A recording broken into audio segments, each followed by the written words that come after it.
Good afternoon, everyone. My name is Andrea Reimer, and I'm joining you today from the ancestral and unceded homelands of the Snuneymuxw Nation on the North Pacific Coast. And it's my pleasure to be acting as your moderator today.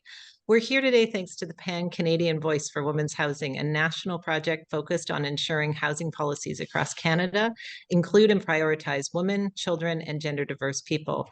And we're launching a new campaign, She, They, Us, Making Room in Housing. Here to tell us more about it today is one of the founders of the Pan-Canadian Voice for Women's Housing, longtime housing advocate Janice Abbott. And that is a very short version of her bio, but we're going to put a longer one in the chat. And I'm just going to welcome Janice to give us some more information on the Pan-Canadian Voice for Women's Housing and the She, They, Us project. Welcome, Janice. Thanks, Andrea, and thanks everyone who have taken time today to join us. As Andrea mentioned, this is hosted by the Pan-Canadian Voice for Women's Housing, and it's great to see some longtime friends and co-conspirators on the webinar, and inspirational to see all the new faces.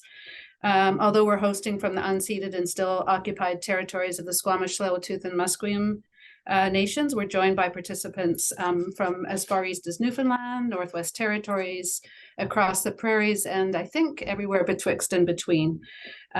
So thank you all for joining us. For those of you who might be connecting with our work for the first time today, the Pan-Canadian Voice for Women's Housing is a national project, as Andrea mentioned earlier, focused on ensuring housing policies across Canada not only include, but put women and children at the center. We host an annual symposium to give women a space to discuss changes that we'd like to see to housing policies at the local, regional, and the national levels. And since our first symposium in 2017, we've prioritized intersectional and inclusive participation. Most of you who have joined us before know that our last few symposiums have been virtual, and we're really excited that we'll be meeting in person again this year. So we're in the process of choosing a location. We've successfully facilitated urgent and timely discussions, which have inspired our flagship calls to action. And we've also made important recommendations that we hope have influenced the development of the national housing strategy. We're grateful to have both WAGE and CMHC as partners in this project. And despite our shared successes, there's so much more work to do. It's why we're all here today. So I'm thrilled to be here.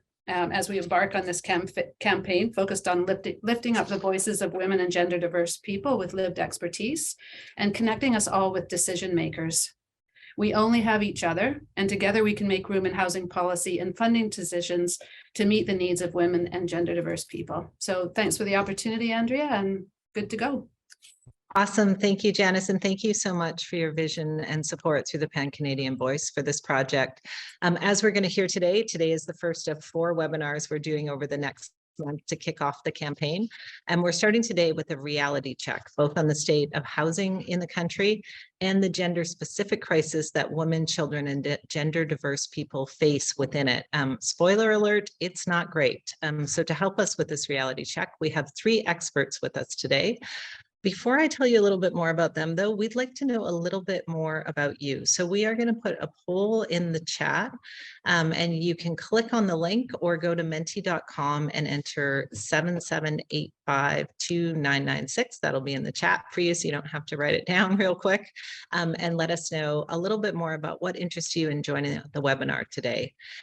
Okay, so the 3 presenters we have with us today, you can see them on the screen, but let me tell you a bit more about them. Rowe is President and CEO of the Canadian Urban Institute, an impassioned civic leader with diverse experience in the business, government, nonprofit, and philanthropy sectors in Canada and the United States for over 30 years. Mary has been a steady advocate and champion for place-based approaches to building livable and resilient cities and community-driven local economies. Next, we'll have Professor Margot Young, who's a teacher at the Peter A. Allard School of Law at UBC, where she is director of the Center for Feminist Legal Studies. Professor Young's research interests include feminist equality law and theory, women's socioeconomic rights, urban theory, and local housing politics and rights. She's interested in the intersections between environmental justice, feminism, and human rights.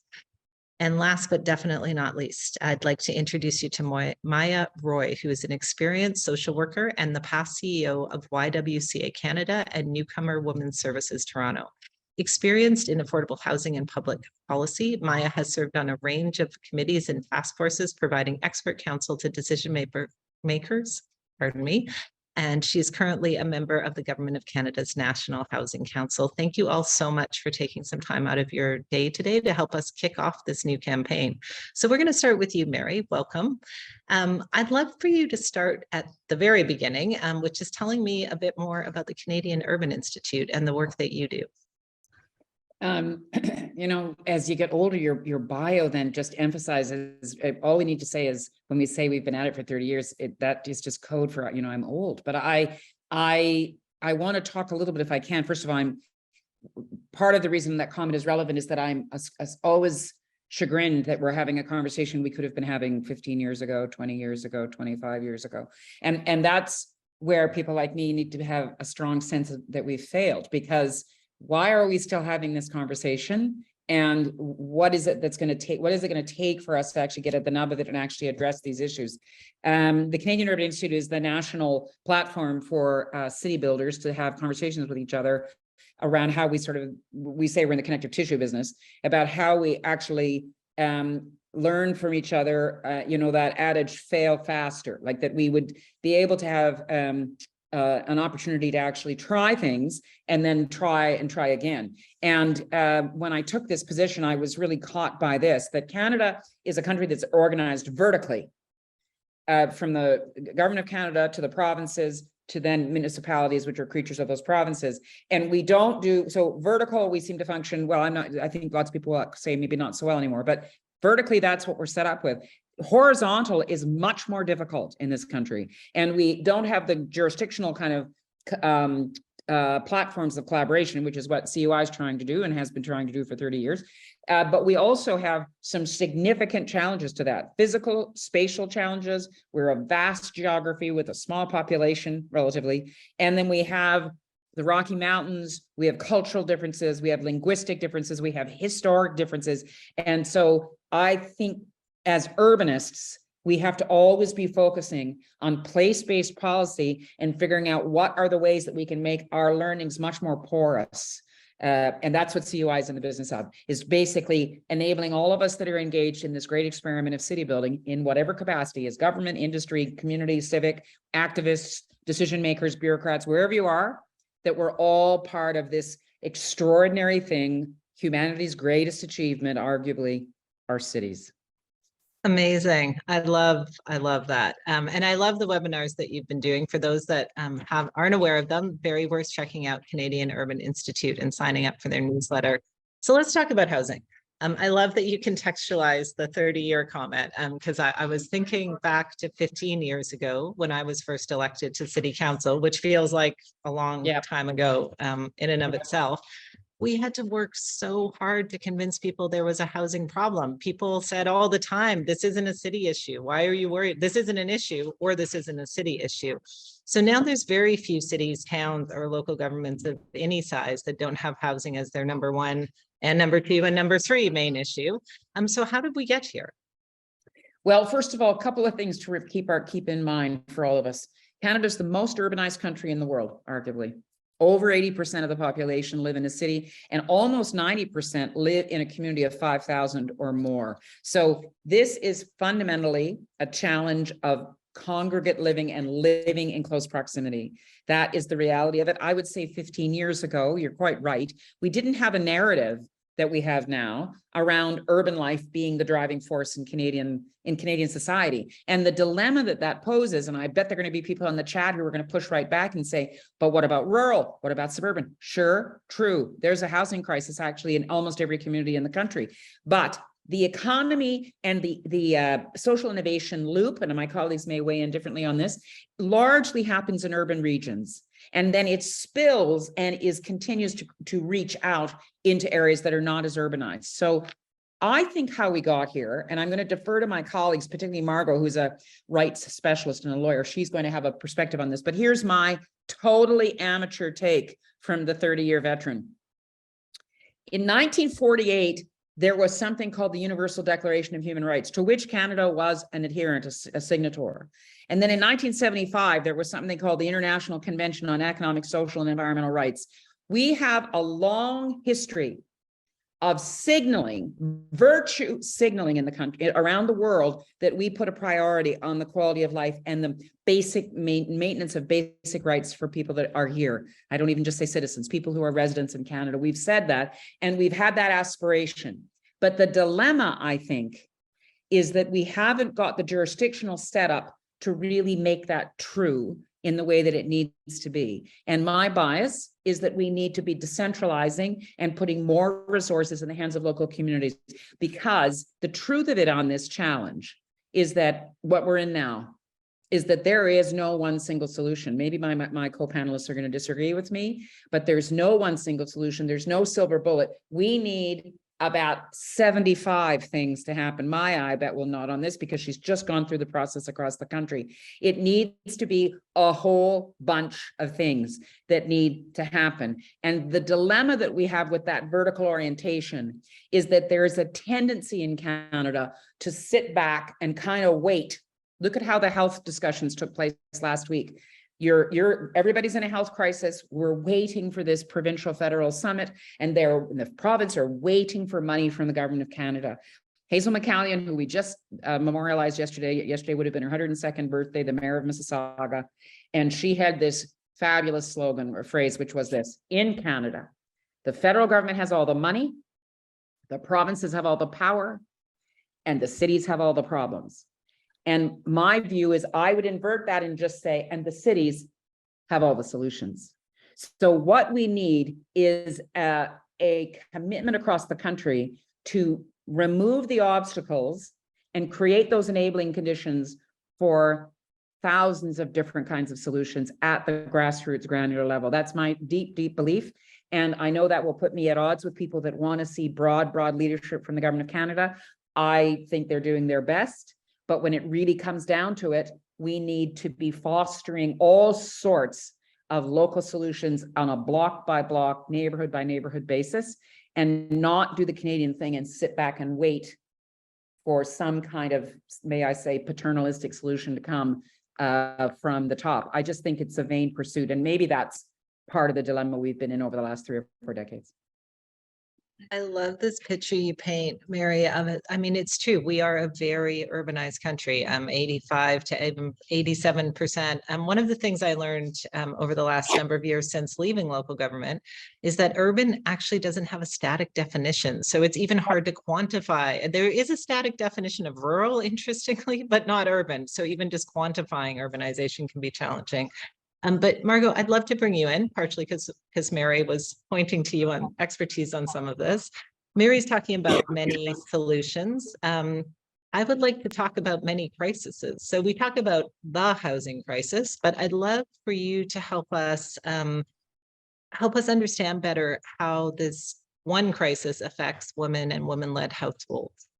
Sure. And I just want to begin by saying it's such a pleasure to be part of this launch. I'm coming in from the ancestral unceded territories of the Musqueam on the campus of UBC in Vancouver. And I want to begin just by directly segueing from what Mary said in 3 ways. First of all, I think that what I'm going to say also is not new. And that's part of the sort of tragedy of the crisis around housing for women in particular, is that there's no sort of new insight or new dimension to the problem. There are a lot of persisting problems, and it's a pixelated problem, which is to say, again, in conjunction with Mary, the solution, but just understanding the problem has to really have a very broad lens. So we need to talk about social assistance, about mental health care, as well as directly about housing provision and the conditions of that housing provision, and importantly, also decolonization. And finally, as a constitutional law professor, I would take issues with saying this is not a federal government issue. I think it is an issue for all levels of government. And unfortunately, what we've seen is the kind of whack-a-mole federalism, which is that every time you go to one level of government, they say, oh, no, it's not us. We don't have resources. We don't have jurisdiction. It's the other level. But in fact, what we need is really coordinated intergovernmental efforts that take account of the mix of resources and jurisdiction that you see across municipal, federal, and provincial. So having set out then with that broad frame, I would add just one other feature. And in terms of the reading that I was doing in preparation for this, I saw repeatedly a call for the need for more data on housing advocacy as it pertains to women, but also to gender diverse people. That seems to be a real issue, that the experience of homelessness and collection of more disaggregated and focused data will help us understand things more precisely. But in terms of women in housing, for the sake of just making my comments briefer than they appear to be so far, I would point to three factors.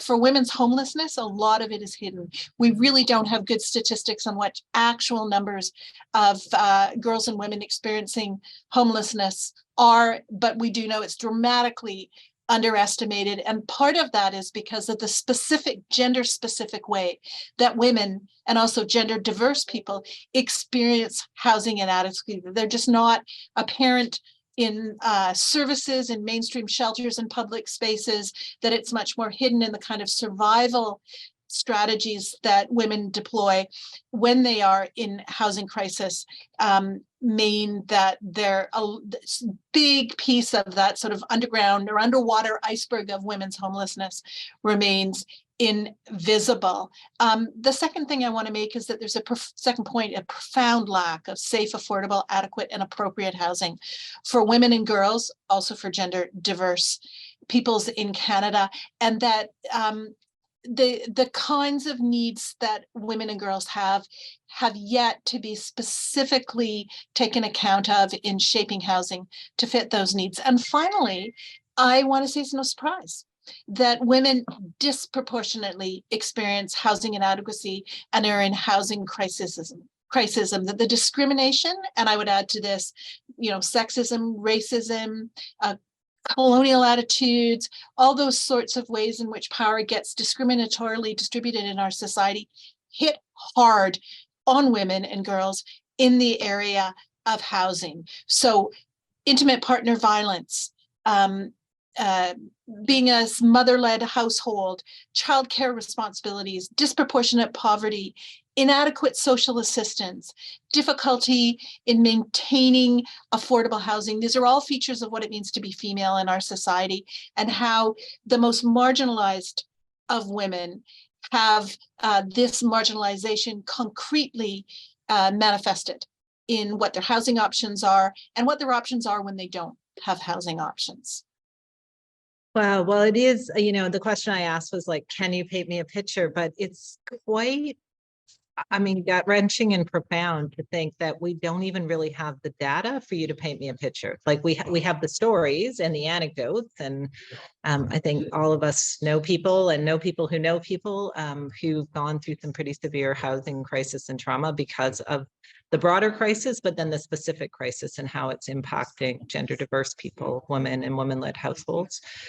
So Margot, how would one go about getting the data? Like you talked about more disaggregated data. Can you tell us a bit about what the hurdles are to doing that?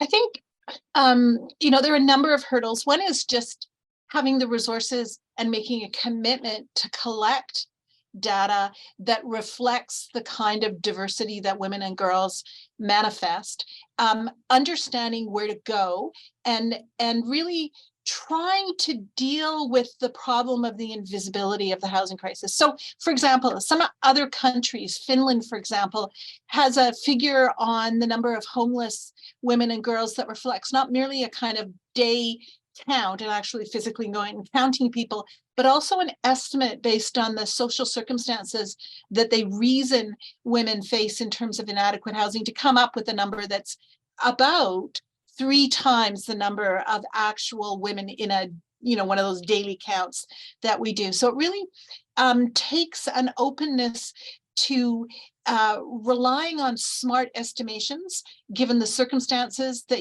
women are in when they face homelessness, but also importantly, in a feature that a number of researchers identify, going to, and this is particularly true for gender diverse individuals, going to the individuals themselves and capturing their experiences much more authentically and directly in terms of the qualitative data that's gathered. So I was really struck by reading things, recent reports, that they all began with a call for better data on diverse groups in terms of housing. And it's not to say, Andrea, that there aren't, numbers that can be thrown out. So for example, 27% of single mothers are in core housing need compared to 16% of male-led families, right? So almost double. And we know, for example, that being raised in a low-income household for children disproportionately influences whether indeed they're going to live in poverty or not. There are numbers that show us generally across every metric that women and girls and gender diverse persons are disproportionately suffering really harmful consequences of the housing crisis. And I should say as well that gender diverse persons, in many ways, their circumstances and the data that we do have show that it's that much worse than it is, say, for women. So that we have, groups particularly hit hard in the midst of being part of a larger group that itself is sufficiently marginalized. So it's, with an intersectional lens, the more diverse a group gets, the further away from this so-called norm of, the two-family or male-led household, the worse the housing crisis is. And I should say that housing crisis is bad, not only in terms of inadequate access to housing you need, and that inadequacy comes across a number of dimensions, cultural appropriateness, size, affordability, location, safety, but also we really see strong presence of violence in the lives of these individuals. That's true for women and girls, but it's particularly true for gender diverse individuals as well. And the sort of positive feedback relationship between experiencing violence, which results in housing insecurity, which then amplifies exposure to violence, is deeply concerning and distressing. Amazing. Well, I have a follow-up question, a rights-based one, but let me park it to the side because I really want to get Maya into the conversation, and then I'll bring you back for it. So Maya, it is such a pleasure to meet you for the first time over this webinar. I was, when I was prepping for the webinar, I was thinking if I could ask Maya Rowe anything, because of course I've been aware of your work, what would I ask her? And I know what I want to ask you, but I was struggling with how to ask you it in a way where the obvious answer isn't just the patriarchy. So here goes my attempt to ask the question in a way that gives you some room to answer it. So Mary just laid out a full-scale national housing crisis, and Margot has shown us the differential gendered impacts. And yet when we think about the housing crisis, when we talk about it or hear policymakers talking about the crisis, generally we think about homeless men, because they're counted, as we've just discussed, renters who are young men, maybe young women, but generally young men, and the housing needs of families led by two-parent families with a man at the head of household. So why is that? And what opportunities are we missing when we erase households led by women and gender diverse people? No, that's a great question, Andrea, and really appreciate both Mary and Margot's comments. I would completely agree with everything they both say. They both shared. I would say part of that response, and I'm sure colleagues on the call and also in the audience will also have a lot to add to this, is fundamentally it's about power. Who has power in our society, who doesn't have power, who's in the room, who's not in the room, and who benefits from those inequities. So for example, when Margot was sharing for gender diverse colleagues and innovators, absolutely the violence is there. The trans justice study that came out pointed out that trans community members have experienced, 43% of trans community members have experienced violence and discrimination within a 3-year window, compared to 6% of cisgender Canadians. So we see that differential impact. One of the things at the National Housing Council that we did over the last 18 months is collaborate, for example, with Mary's colleagues. And we worked with over 300 plus stakeholders to really get a sense of what they're seeing on the ground. And those living at the intersections, but the layers of not just structural poverty and the affordable housing crisis, but when you add in gender-based violence, the opioid epidemic, colonialism, structural poverty, and sexual exploitation. We're really seeing, as one of the community members, Indigenous elders pointed out, this is an emergency. This was a complex humanitarian emergency before COVID. During COVID, it has made it just that much worse. One of the other hats that I wear outside of the National Housing Council is I do work with a membership-based organization called Women at the Center. They have 6,000 members across Canada. And they've seen an increase because of what the United Nations refers to as the shadow pandemic, increase in domestic violence, where lockdown essentially put us into lockdown with abusers and perpetrators. The increases in strangulation and traumatic brain injuries is also leading to huge impacts on women and gender diverse community members. This is also, for example, we're getting more and more reports that because of the mental health crisis, because of the increase in evictions, more and more members who are not able to access mental health services are actually talking about signing up for MAID, for medically assisted suicide. I've been doing frontline work for 25 years. I've never had this kind of critical incidents coming forward. So I think the impact, the level of consequences that we're seeing, they're enormous. But what I also wanted to share in terms of a future question is there's also some really interesting organizing work happening across the country. There's some really interesting solutions that are also taking place.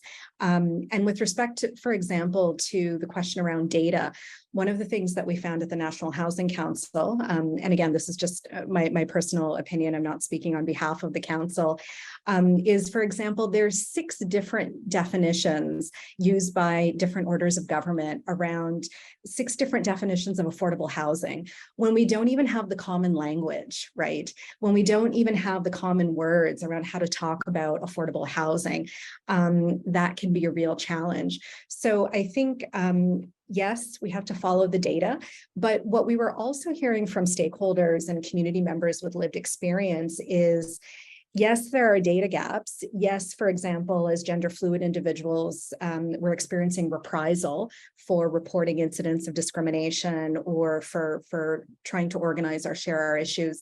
But ultimately, we need solutions. So I think one of the pieces we've been trying to do as much as possible at the National Housing Council is, how do we lead with empathy? How do we center the voices and experiences of community members with lived experience in solutions? And while we're doing that, how do we follow the data? I've seen, for example, firsthand in my career, either as a frontline social worker or as a housing provider, sometimes there's an opportunity in our career where we can be part of the solution, or sadly, sometimes we can be part of the problem. We can actually be part of perpetuating cycles of colonialism or cycles of gender-based violence. So I think there's, as Mary shared, there's over 75 different ways or solutions. There's no one solution that's a panacea, but the more we follow the data and lead with empathy and center the lives of those with lived experience and impact, I think we'll get closer to a solution.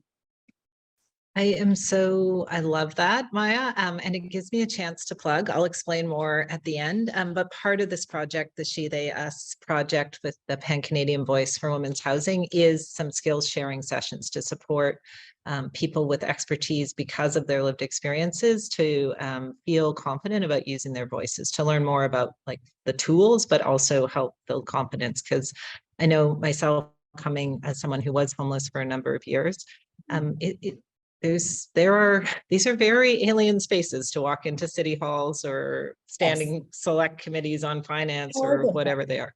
Yeah, absolutely. There's that power difference. And I think especially now that we actually have legislation in Canada where there's actually human rights language built into the national housing legislation. We have a federal housing advocate. There are accountability mechanisms.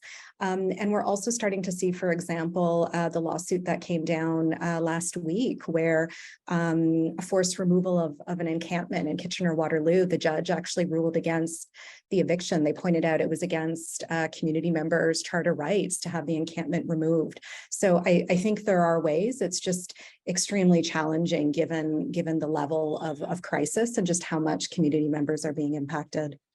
Yeah, it is a fair comment. Okay, Margot, and this is a good jumping board. We were just talking about rights. So you're getting, I'm sure lawyers never tire of armchair legal thoughts from people like me without any legal training.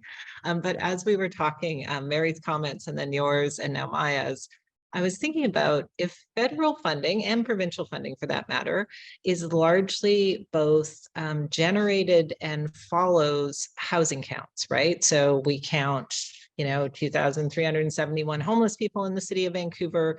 The funding is in part based on that reality. So if women are invisible or largely invisible, and gender diverse people are quite invisible in those numbers, is there a rights-based case based on gender discrimination that you're not getting money that you should be able to access? And I don't mean as an individual, but as a collective. We're finally seeing money freed up from federal and provincial governments towards housing, but it is largely going to that 42-year-old homeless white guy that is sort of the poster child for homelessness in the country. And I'm not speaking about an individual, but that's just sort of working off averages from the counts. Yeah, that's actually quite a complicated question, because it's a question, first of all, about how do we need to revision our funding policy. And, a lot of the stuff I've been reading talks about the fact that funding is too siloed and doesn't actually isn't structured to effectively address the deep intersectionality or the very complex contextual character of so much of the most desperately marginalized individuals in terms of housing inadequacy, and that we need therefore to deal with a kind of rigidity in the funding profile of government funding projects. The second point you raise is, what do we do about the fact that funding is based on visible housing crises, which are not the most marginal cases. A housing crisis is a housing crisis. So it's true that individuals who are not, the sort of 42-year-old man who's facing a housing crisis should have his crisis met as well. But the sort of sucking of all the oxygen from the funding air, as it were, for that profile is deeply problematic. And is there an ability to strike back using the legal system, in particular a rights claim in any way?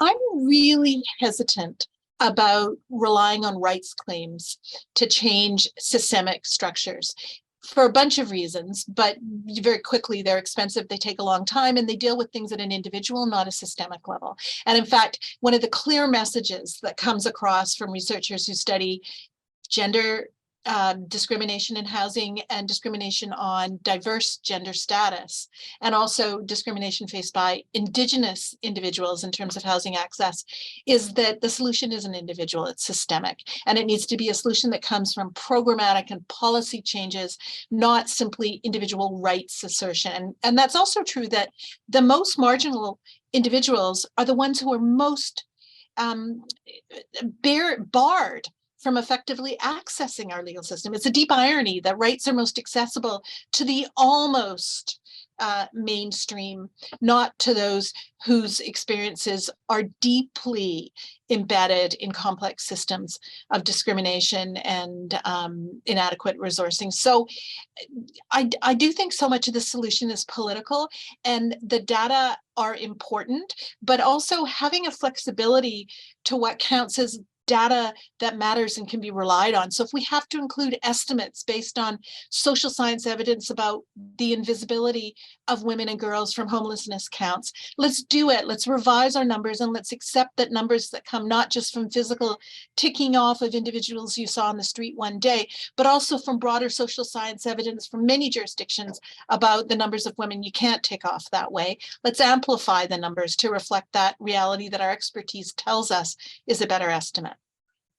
Amazing. Okay, well, so let's focus on solutions for a minute. So my, literal back of the envelope next to me idea about a rights-based court case maybe isn't the fastest road to go here.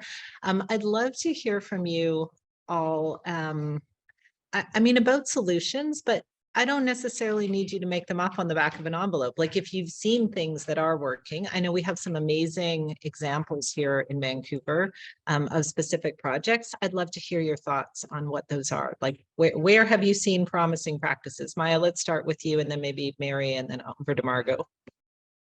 Yeah, I've seen a real range. And I think fundamentally, and that's why I'm so interested in the work that the organizers of today are doing, and really appreciated your invite and thought of me for this webinar, is because really it's only when women and gender diverse community members organize.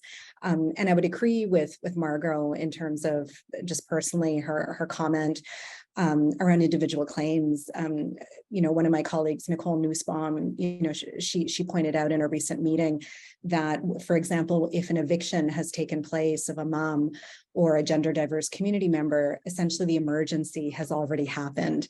And there's no box, for example, at the landlord tenant board to sort of tick intersectionality, even though unfortunately, you know, intersectionality has been judicially tested because again, it came originally from Kimberly Crenshaw and a legal scholar. But in terms of two solutions I would love to share, again, when people organize, the first one is the Tamil cooperative based in Toronto. So these are community members, and going back to the piece around when Mary was talking about place-based solutions, I think a lot of times it's also about looking at our values and, you know, seeing Tamil community members who created their own co-op, and now the board is being led, for example, by young people who grew up in the co-op, but they're also doing solidarity work. Happy to paste the link in the chat. For example, they're now working with refugee community members from Ethiopia, from Myanmar. So I think that's one really interesting solution when community members are organizing across values. That's one. The second, two really lovely organizations I love working with, Egal Canada's Friends of Ruby and YMCA's Sprout House, which is created buy-in for LGBTQ community members. And again, when you have communities with lived experience actually providing the services, there's a different kind of psychological safety, and there's a different kind of approach that can potentially be scaled up across Canada. So, you know, those are some success stories that I always love to share. And I think they sort of point a way forward in terms of not just sort of leading with the data, but also leading with empathy and lived experience. Great, thank you. Mary, and then we'll go over to Margot. Are you guys, you're academics, so you probably are more familiar with this term than I am, and so I'm going to abuse it. But I love this notion of positive deviance. You know, there are examples of things that are working that the ones Maya just highlighted, three of them, of things that are actually working. And I think we need to always be looking for where are those things working. And so part of it for me would be this notion that you want enabling conditions that boost the choice of housing options. And, you know, Leilani Farha, who runs the Shift and who is the great advocate for housing as a human right, is over there advocating for, you know, adherence to the commitments Canada has made. It's important that she has that voice. And while she's doing that, and while she's pushing the accountability of the government of Canada, and I think increasingly municipal governments to be live up to the commitments they've made, you've got a whole bunch of things that are happening at the macro local level. So I'll highlight some. There is this wonderful thing called NORCs, naturally occurring retirement communities. And we have other versions of NORCs in other kinds of living circumstances where communities have self-organized and find themselves, they may have a cultural attachment, or they have in the case of NORCs, it's a demographic attachment. They're all older, but there are also ethnic communities, enclaves, different things. And, you know, for years, we've had a certain kind of judgment of those, that somehow they're by default, or they're too insular. But in fact, the same with religious communities, right? In fact, these are forms of mutual aid that we found through the pandemic were extraordinarily effective. People were going into hallways and into stairwells and sharing meals, or doing some kind of business transaction, or sharing some kind of extra supplies that they had. This is something that happens in every culture and in every circumstance. And so I think we have to continue to advocate for a whole bunch of different ways to approach this. The one thing I will say, Andrea, if I may, is that somewhere in there, public housing, we used to call it social housing. And then people took that away and said, no, you can't call it social housing. I want us to put the social back in housing. I think the idea that we are in relationship with our neighbors and that we find creative, informal ways that aren't regulated, and it's a cheaper way to provide service, frankly, that's why NORCs are important, is to actually distribute services into these communities. So if we could do the same in terms of sourcing new units of housing, and for instance, making it much easier to put back into the market multi-generational housing. And there's where we do have a structural challenge. As main streets and as neighborhoods gentrify and the development community does they start putting parcel assembly and they build bigger units, all of that multi-gen housing is lost. And you get small 700, 600 square foot units that aren't suitable for families. And that's something that zoning could disrupt. Construction finance could disrupt. Maya's looked at that at the National Housing Council. How do we get money into different increments? So I'm with you totally on these examples, and also just highlighting that there are a whole bunch of different ways that people want to live with each other. And there's no one single way. And so casting aspersions on towers, there are some people that like to live 35 stories up. There really are. And then there are others that don't want to do it that way. And I'm hopeful that we will continue to, as you heard me say earlier, create those enabling conditions for a bunch of different solutions, self-organizing communities like the ones Maya just referenced, and have more and more of that, more and more opportunities to try things and build things of different scales, different sizes, different compositions. Love it. I am one of those people who loves to live in a tower. I don't know that I would have thought that 10 years ago. But interestingly, it was really, the initial impetus was that I, as a result of my time in public office, developed a few violent stalkers, and towers are way safer for me. Like, yeah, it's safer, sure. Yeah, I feel a lot more secure there. And I suspect not everyone has the public office stalker experience, but there's lots of reasons people don't feel safe. Andrea, can you go across the hall and borrow a cup of sugar? Oh my goodness, yes. That's the thing.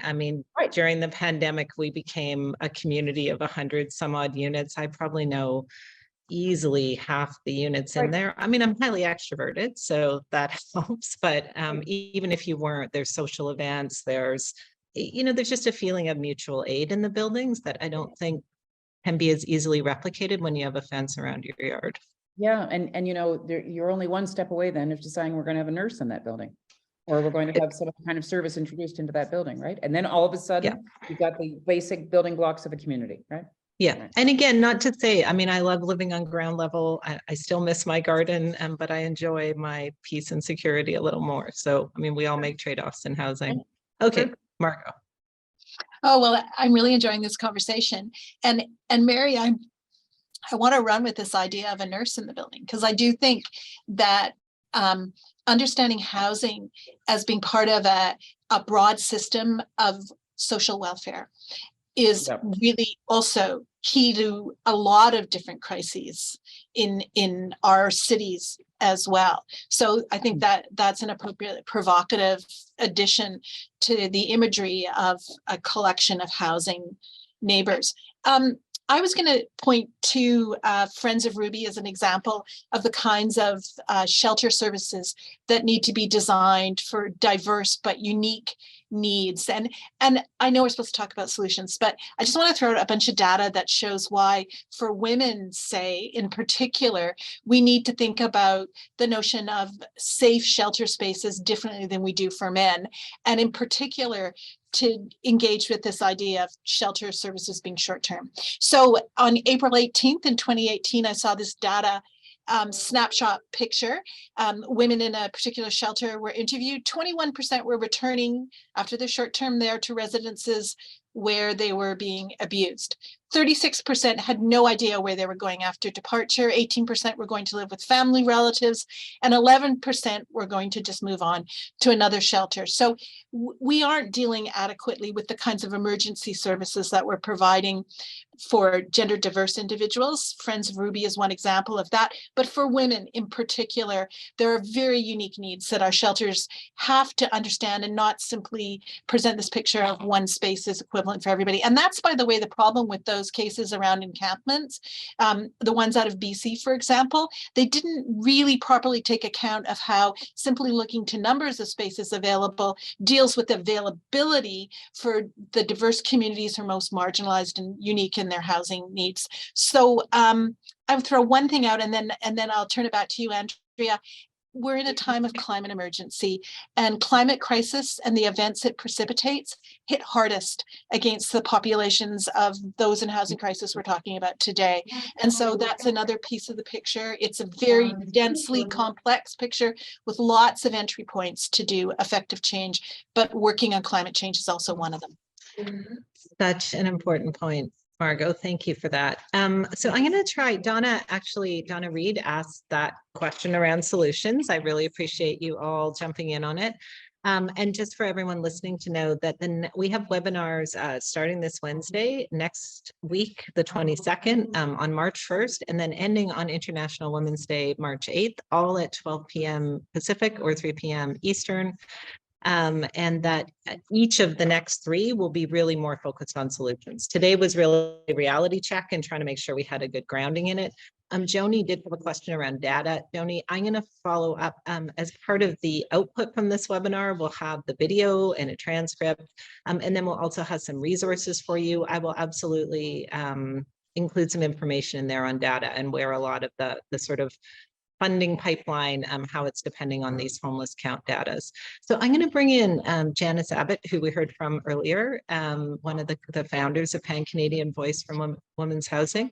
She is saying, I've been reading a lot over the last few months about policy stalemate, specifically the idea that politicians get more traction, i.e. more votes, from being able to blame someone for policy failures than they do fixing policies. Profoundly cynical and also concerning, and worried that we're at a place where it's easier to make big problems than it is to make big solutions. So interested in your thoughts on that. Mary, I can see you nodding a lot. I hate to be cynical too, but I think she's right. The thing is that housing is the poster child for this. People do this. And, you know, as residents, as voters, we shouldn't be satisfied anymore with that. But as long as the jurisdiction is so cloudy, and it's so difficult to be able to say, for instance, if you take encampments or homelessness, you know, a regular Joe or Jill really does not know who's responsible for this. They don't know where the failure is. And let's take Halifax. They blame that mayor when in fact housing sits squarely with the province of Nova Scotia. And then eventually what's happening is the mayors and their staff get so fed up, they have to do something. During the pandemic, nobody spent 10 seconds when you were dealing with a crisis in front of you. No one spent 10 seconds saying, well, actually, it's not my jurisdiction, you know? We all just rolled our sleeves up and found solutions. So that is why I have, at my ripe old age, got to a place where I feel like everything should be local. Because otherwise we create this situation that Janice is quite right to flag, which is that people, it's like Jane Jacobs said that municipal, Andrea, you probably remember when she said it. She said municipal politicians in Canada have a habit of learned helplessness. And they basically just shrug their shoulders and say, well, you know, it's the province or it's the feds. And it just trickles right up the line. And my only solution to this, and I think Margot will take exception because she's advocating for strong policy leadership from the government of Canada. But my only solution is to push everything down to the local so that you can kick the bums out if they don't do it. And I don't know how else to get the accountability if we don't actually empower local politicians to provide the local leadership and the planning. And then maybe, as what Hazel would say, the government of Canada can write the check, but the leadership needs to come from the local, I think. Yeah. Well, Margot, do you want a chance to respond to that, or do you want to? You know what? I'm not saying I'm not really going to disagree with you, Mary. I think it should not all go to the federal government, and I think the local is an incredible important site of activism and creativity. I also think the local, having living in Vancouver through the last municipal election and seeing what people voted in because of really quite bigoted, misinformed concerns, that kind of anxiety fueled by the money in the city, that I wouldn't want everything to hinge on getting the right local government. And I think all three need to cooperate. That's what I'm saying. I think we're forced into that cooperation because of how power and resources are distributed, that to make the cities as powerful as you want them to be, we'd have to rewrite some laws. That doesn't mean we can't do that, but we're in a situation where we need to have the province and the federal government also pulling their weight. Here's a sinister, equally cynical view. I wonder what Janice would think of this one. Here's the dilemma. If we were to say to ourselves, if you had a really robust local leadership and they took matters in their own hands and they solved this and they found innovative ways and they made all their land available and they did 19 things and suddenly, the sinister side of it is more homeless people will gravitate to that community. It's like the induced demand that you see if you build a road, more traffic comes, right? It's a weird algorithmic thing. And so there is a disincentive, and Andrea, I'd be interested if you ever experienced this when you were on council. There's a disincentive to solving it because you know that it just means then more will come, more one-way bus tickets, right? Well, I think Yeah, we're starting to see that yeah. especially, to your point around the one-way bus tickets. I just came back from a governor's conference in the US where both Democratic and Republican, I was quite surprised, Republican and Democrat governors talked about needing to think about affordable housing and resolving homelessness in a very different way. I'm based in Toronto, and what worries me, what I've seen over the last 3 years in the pandemic, is rather than really looking at harm reduction supports, mental health supports, solving homelessness is being framed as an issue around crime on the TTC. And I'm seeing how that's going to impact and sway potentially future elections. So, what I just wanted to share in terms of the governance conversation is we're not necessarily constrained by the current 3 orders of government, and potentially, as colleagues have identified, that dynamic sometimes of passing the buck. We have Indigenous nations with 15,000 years of governance expertise. So there are many nations who are doing really, really interesting work in terms of offering services provision or policy pieces, and they just simply need to be resourced properly. My colleagues on the Indigenous, Urban, Rural, Remote Working Group at National Housing Council, they've actually developed a coalition where they're actually calling for $6 billion for Indigenous-led solutions. And again, that's part of Canada also being compliant with the United Nations on the Declaration of Rights of Indigenous Peoples. So I think there are, different ways of looking at governance and decision making, but I would agree that there's certainly quite a bit of cynicism, especially in terms of how different stakeholders engage with the policymaking process. I have so many things to say on this topic. I realized at the beginning of this, I probably didn't contextualize that I was elected to 4 terms in local government. And Mary, as she alluded to, we were a government that was like, Stephen Harper was prime minister, Christy Clark was premier in BC, where I was elected to local government. There was no help coming on housing. Like, we had to either do it ourselves or watch people literally dying in the streets, and even trying to do it ourselves still had to go through that. So much to say. I feel like we're just like, if we had another hour, we might even be able to solve this, but we don't. We've got 4 minutes. I think I am going to give the last word to Trudeau, partially my bias. I do agree with Mary about the local solutions, but a national crisis needs national leadership. So if you had 30 seconds with Trudeau in an elevator, Prime Minister Justin Trudeau, sorry, that was very informal. What would you say to him about these issues, about the housing needs for women, children, and gender diverse people? Anyone want to go first on that one? I'll step in first and just say, I also think I want to answer the immigration question at the same time. Okay. Because, you know, there's a question about, well, why are we bringing so many immigrants in if we can't? I mean, you hear this all the time. So the key thing here is Canada is a settlement country. I mean, obviously we are settlers. I appreciate that, and there are all sorts of ancestral obligations that we need to be honest about and reconcile to and make sure that we do better. But we will continue to have large numbers of people coming from somewhere else, and that the climate issue is only going to make that more. So all the more reason to be able to create multiple paths, multiple options for housing. And so what I would say to the Prime Minister is he should look really strategically at his tax policy and do whatever he can do to remove financial disincentives. That means the treatment of HST, for instance, on multi-units, all sorts of tweaking that the government of Canada could do to the tax code that would move money into the creation of housing, a variety of different kinds of housing units. That's where I would look. That would be my encouragement in the end. Okay, Margot, 30 seconds with Prime Minister Trudeau. Okay, my answer reveals that I'm actually kind of past my due date, because I would put forward the most politically problematic solution, which is use your national spending power. Give money with conditions attached, and do it not merely for housing, but do it for social assistance and healthcare, and deal with the larger complexity of the issue in terms of poverty, mental health supports with federal money and conditions attached to how provinces spend that money to achieve these political objectives. That'll go nowhere, I know, but I sing the same song. Whole of government approach, which the Prime Minister talks about. This is the issue that needs a whole of government approach. Maya, you get the last word with Prime Minister Trudeau. And it's quite an elevator ride. I would point out that Indigenous children and youth are the fastest growing demographic in the country, and that the missing and murdered Indigenous women report mentions affordable housing over 350 times. So let's get the recommendations implemented. If we invest in ending gender-based violence against Indigenous women and girls and Two-Spirit people, we're not only investing in community, we're investing in prosperity and in our future and our present.